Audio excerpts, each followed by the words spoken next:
할렐루야. 행복한 교회 승리하는 성도 여러분, 남가주 은혜로 교회 여러분 안녕하세요. 오늘도 153 기도회가 시작되었습니다. 오늘도 저와 함께 하나의 말씀을 나누면서 깊은 은혜의 가운데로 나아갈 수 있기를 소망합니다.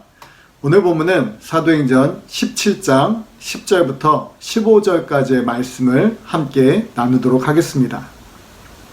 먼저 우리가 함께 성경을 보도록 하겠습니다. 사도행전 17장 10절부터 15절까지의 말씀, 우리 같이 함께 성경을 보면서 한 목소리를 읽겠습니다.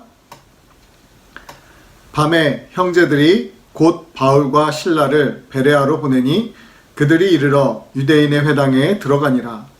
베레아에 있는 사람들은 데살로니가에 있는 사람들보다 더 너그러워서 간절한 마음으로 말씀을 받고 이것이 그러한가 하여 날마다 성경을 상고하므로 그 중에 믿는 사람이 많고 또 헬라의 귀부인과 남자가 적지 아니하나 데살로니가에 있는 유대인들은 바울이 하나님의 말씀을 베레아에서도 전하는 줄을 알고 거기도 가서 무리를 움직여 소동하게 하거늘 형제들이 곧 바울을 보내어 바다까지 가게 하되 실라와 디모데는 아직 거기 머물더라. 바울을 인도하는 사람들이 그를 데리고 아덴까지 이르러 그에게서 실라와 디모데를 자기에게로 속히 오게 하라는 명령을 받고 떠나니라. 아멘. 오늘 이 사도행전 17장을 보니까 사도 바울과 실라가 베레아에서 전도를 하는 모습을 볼 수 있습니다. 우리가 계속해서 사도행전을 쭉 새벽마다 보면서 지금 바울의 전도 여정을 우리가 함께 볼 수가 있습니다. 특별히 오늘은 그 중에서도 베레아 지역에서의 그 전도 내용을 함께 나누고 있는 것입니다. 그런데 이 베레아 사람들은 바울이 전하는 그 복음에 대해서 반응을 세 가지로 하고 있습니다. 첫 번째는 간절한 마음으로 말씀을 받고 있습니다. 그리고 두 번째는 그러한가 하여 날마다 성경을 상고하고 있습니다. 그리고 세 번째로 그 중에서 믿는 사람이 많았다라고 이야기를 하는 것을 볼 수 있습니다. 이 세 가지는 모두가 우리가 말씀을 받는 사람들이 일어날 수 있는 그런 반응들이라고 할 수 있죠. 설교를 하다가 보면 여러 형태의 성도들의 반응을 보게 되는 경우가 있습니다. 어떤 분들은 설교에 대해서 평가를 하기도 하고 또 어떤 분들은 자신의 마음을 평안하게 해주는 마음의 수양을 쌓는 정도의 이야기라고 생각하는 사람들도 있습니다. 그런데 어떤 분들은 정말로 하나님의 말씀으로 받는 분들도 있습니다. 이런 다양한 반응들 가운데서 오늘 베레아 지역에서도 모든 사람들이 적극적으로 반응한 것은 아니었습니다. 12절에서 보면 그 중에 믿는 사람이 많고라고 말하는 것을 보면 모든 사람, 즉 바울의 설교를 들었던 모든 사람들이 하나님의 말씀을 믿은 것은 아니었던 것 같습니다. 100명의 사람들이 들었다고 한다면 그 중에서 어떤 사람들은 그 설교 내용을 비판하였을 것이고 또 어떤 사람들은 그 설교를 그냥 듣기 좋은 이야기로 치부해 버렸을 수도 있을 것입니다. 아니면 오늘 우리가 읽었던 본문에 나오는 유대인들처럼 바울의 설교를 듣고 그들을 핍박하는 무리들도 있을 수 있습니다. 결국 하나님의 말씀은 모든 사람들이 들을 수 있지만 거기에 반응을 하고 하지 않고는 결국 듣는 사람들의 몫인 것 같습니다. 우리가 자주 듣는 설교 중에서 하나님의 말씀을 언제나 가까이 해야 한다는 말씀을 많이 듣습니다. 이것은 하나님과 동행하는 삶 혹은 하나님 말씀에 순종하는 삶이라고 이야기할 수도 있습니다. 하나님과 동행하는 삶을 살고 싶어 하는 것은 신앙인이라고 한다면 당연한 이야기일 것입니다. 하나님의 말씀을 가까이 하고 싶어 하는 것도 믿는 자들이라고 한다면 누구나 소원하는 일일 것입니다. 그러나 막연하게 우리가 하나님과 가까이 하고 싶다고 해서 하나님과 가까워질 수 있는 것은 결코 아닌 것입니다. 짝사랑은 완전한 사랑이 될 수 없습니다. 하나님이 우리를 아무리 사랑하신다고 해서 모든 것이 다 되는 것은 아니라는 것입니다. 손바닥도 마주쳐야 소리가 나듯이 하나님의 사랑은 우리의 믿음으로 반응되어질 때 비로소 완전한 사랑이 되어질 수 있습니다. 그런 의미에서 우리는 날마다 몸부림치며 하나님의 말씀에 다가가려고 노력을 해야 하는 것입니다. 오늘 본문에 나오는 베레아 사람들은 간절한 마음으로 하나님의 말씀을 받았습니다. 우리는 어떻습니까? 하나님의 말씀을 간절한 마음으로 받고 있습니까? 정말 이 말씀이 나에게 가장 소중한 말씀으로 여겨지고 그 말씀을 생각하면서 듣고 계십니까? 우리가 다 경험을 했지만 이번 코로나 바이러스가 퍼지기 시작한 시점에 모든 마켓에 물과 화장지를 구하는 것이 많이 힘들었었습니다. 그 당시 많은 사람들은 물과 화장지를 구하기 위해서 여러 마켓을 돌아다녀야 했고 몇 시간씩 줄을 서는 것도 마다하지 않았었습니다. 많은 사람들이 평소에는 그렇게 소중하게 생각하지 못했던 화장지나 물을 구하기 위해서 간절한 마음을 가지고 돌아다녔던 것입니다. 생명의 위협을 느끼기 시작하니까 간절한 마음이 생겼습니다. 우리의 영적 상태는 어떻습니까?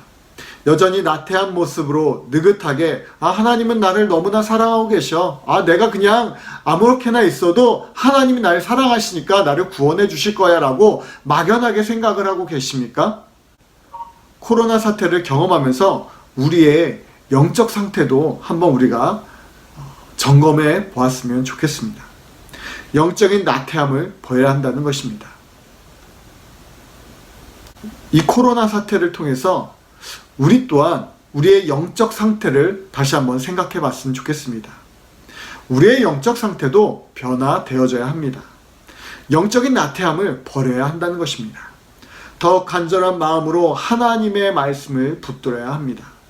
육신의 목마름을 해결할 수 있는 물이 없어서 죽을까봐 이 마켓 저 마켓 방황을 하며 다녔던 것처럼 우리의 영적인 목마름을 해결하기 위해서 우리는 하나님 말씀에 더욱더 간절함을 가지고 나아가야 할 필요가 있는 것입니다. 두 번째로 베레아 사람들은 성경을 상고하였다고 이야기하고 있습니다. 상고라는 단어의 뜻은 깊이 생각을 하였다는 것입니다. 다시 말해서 한 번 듣고 끝나는 말씀이 아니라 하루 종일 되뇌이면서 하나님의 말씀을 깊이 묵상하였다는 것입니다. 여러분들은 어떠십니까? 오늘 우리가 이렇게 매일같이 153 기도회를 모여서 하나님의 말씀을 듣습니다. 그런데 이 새벽에 들은 말씀을 여러분들은 하루 종일 생각하고 계십니까? 다음 날까지는 아니더라도 최소한 그 하루만큼은 오늘 우리가 들은 이 말씀을 하루 종일 되새길 수 있기를 주님의 이름으로 축원드립니다. 우리가 무엇인가 중요한 것을 잃어버리지 않기 위해서 반복해서 그것들을 생각하고 또 생각하는 경우들이 있습니다. 중요한 전화번호라든지 아니면 중요한 미팅 시간이라든지 아니면 나에게 정말 중요한 사람의 이름이라고 한다면 우리는 그것을 반복적으로 되새기면서 기억하려고 노력을 한다는 것이죠. 그렇게 반복적으로 생각을 하면 금방 잊어버리지는 않습니다. 만약에 오늘 여러분들이 오늘 들은 하나님의 말씀을 하루 종일 되새기면서 지낸다고 한다면 여러분들은 아마 오늘 놀라운 일들을 경험하게 될 것입니다. 왜냐하면 하나님의 말씀은 그냥 일반적인 우리가 생각하려고 하는 그런 일반적인 단어들이 아니라 하나님의 능력이 함께 있는 말씀이기 때문입니다. 히브리서 4장 2절을 보면 우리가 너무나 잘 아는 말씀인데 이렇게 기록되어져 있습니다. 하나님의 말씀은 살아있고 활력이 있어 좌우의 날선 어떤 검보다도 예리하여 혼과 영과 및 관절과 골수를 찔러 쪼개기까지 하며 또 마음의 생각과 뜻을 판단하나니. 하나님의 말씀이 살아있음을 오늘 이 하루를 통해서 경험할 수 있기를 기도합니다. 오늘 우리가 이 들은 말씀들을 가지고 이 하나님의 말씀을 끊임없이 되새기면서 또 상고하면서 살아계신 하나님의 그 능력을 경험하고 또 역사하시는 우리 가운데서 역사하시는 하나님을 경험할 수 있는 복된 하루가 되어지기를 주님의 이름으로 축원드립니다. 세 번째로 그 중에 믿는 사람들이 많았다라고 베레아 사람들은 그 믿음에 대해서 그 말씀에 대해서 믿음으로 반응을 하였습니다. 말씀을 간절함으로 받았고 날마다 되새기는 살아있는 하나님의 말씀을 통해서 그들은 믿음이 생기게 되어진 것입니다. 그런데 우리가 하나님의 말씀에 대해서 간절히 사모하고 날마다 상고한다면 믿는 사람들도 많아지는 것뿐만이 아니라 우리의 믿음 또한 더욱더 견고해질 수 있습니다. 우리의 믿음은 완전하지 않습니다. 목사인 저조차도 믿음이 흔들릴 경우가 있습니다. 세상에 살아가면서 적당히 타협하고 싶어지기도 하고 새벽 6시가 되면 예배가 있는 줄 뻔히 알지만 너무나 피곤한 나머지 알람을 못 들은 척하고 더 자고 싶어 할 때도 있습니다. 이런 상황 가운데서 우리의 믿음을 더욱 견고하게 세울 수 있는 방법, 우리의 믿음을 더욱더 굳건히 세워나갈 수 있는 방법은 오직 한 가지입니다. 바로 하나님의 말씀을 더욱더 가까이 하는 것입니다. 오늘 본문에 나오는 말씀처럼 간절함으로 그리고 그 말씀을 깊이 묵상함을 통해서 우리의 믿음을 더욱더 견고하게 만들 수 있다는 것입니다. 사랑하는 성도 여러분, 오늘 이 하루 어떻게 보내시길 원하십니까? 오늘 이 하루 정말 하나님의 복된 날이 되어지길 소망합니다. 하나님의 말씀이 우리의 생각과 마음과 우리의 모든 영혼을 감찰하시고 또 인도하시고 통제하시는 그런 놀라운 역사가 오늘 하루 우리의 삶 가운데 일어날 수 있기를 주님의 이름으로 축원드립니다. 기도하겠습니다.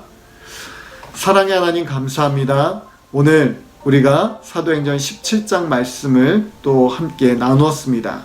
베레아에 있는 성도들의 그 모습처럼 우리가 오늘 말씀을 들었습니다.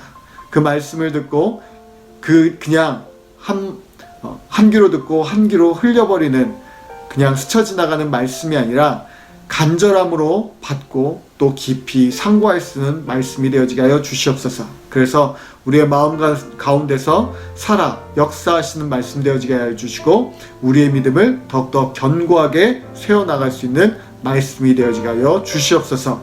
오늘 하루도 하나님의 말씀에 순종하며 살아가길 원합니다. 오늘 하루도 하나님의 말씀과 동행하며 살아가길 소망합니다. 우리를 그렇게 인도하여 주시고 우리를 붙들어 주시옵소서. 이 시간 함께 하시면 감사하며 예수님의 이름으로 기도합니다. 아멘. 계속해서 우리 30분간 기도하겠습니다. 함께 기도합니다.